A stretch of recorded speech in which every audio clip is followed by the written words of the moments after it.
Assalamualaikum warahmatullahi wabarakatuh.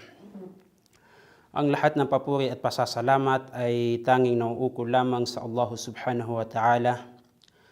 Sa Kanya lamang tayo humihingi ng patnubay at sa Kanya lamang tayo humihingi ng kapatawaran at sa Kanya lamang tayo humihingi ng gabay laban sa kasamaan ng ating mga sarili.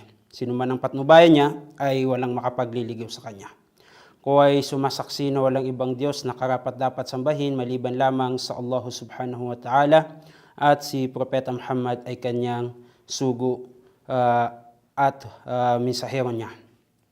So mga kapatid, sa pananampalatayang Islam, nalalapit na ang isa sa mga dakilang buwan na ito nga ang Muharram, na isa ito sa mga binigyang diin ng ating pananampalatayang Islam na binigyan niya ng kainaman sa lahat ng panahon.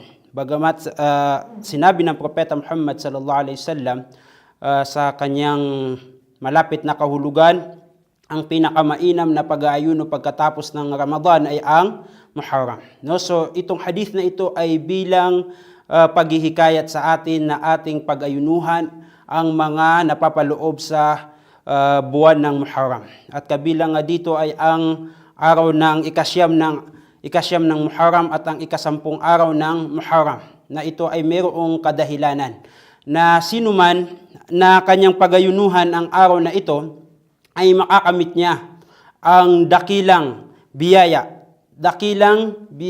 at dakilang gantimpala sa Allah subhanahu wa ta'ala, na sinabi ni Propeta Muhammad sallallahu alaihi wasallam, siyamu Yawmi Ashura ahtasibu ala Allah ay yukaffira sanata allati qablah. Nasa malapit na itong kahulugan, sinabi ni Propeta Muhammad sallallahu alaihi wasallam, ang pag-aayuno sa ikasampu, ang kanyang tinutukoy dito ay ikasampung araw ng Muharram, ay hinihiling niya sa Allah subhanahu wa ta'ala. Hinahangad niya sa Allah subhanahu wa ta'ala na patawarin lahat ng mga kasalanan dito. No? So yun yung kanyang kainaman. Isang araw na pag-aayuno at ang kanyang katumbas ay ipapatawad sa iyo ng Allah.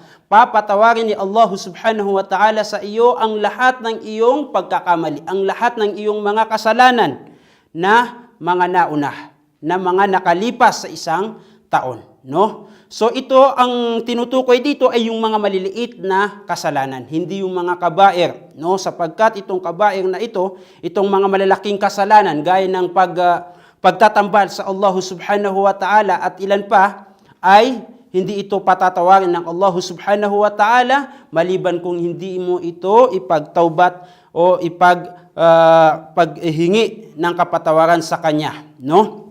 So ang mga tinutukoy dito na mga kasalanan ay yung mga maliliit na pagkakasala natin, no?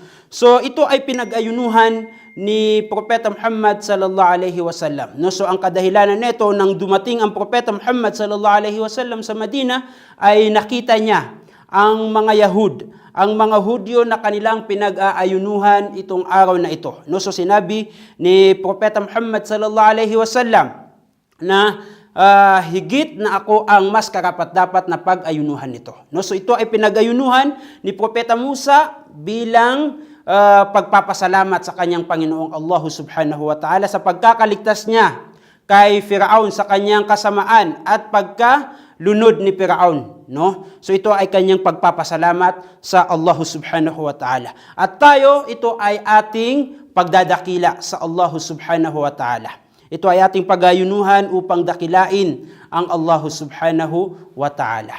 Okay?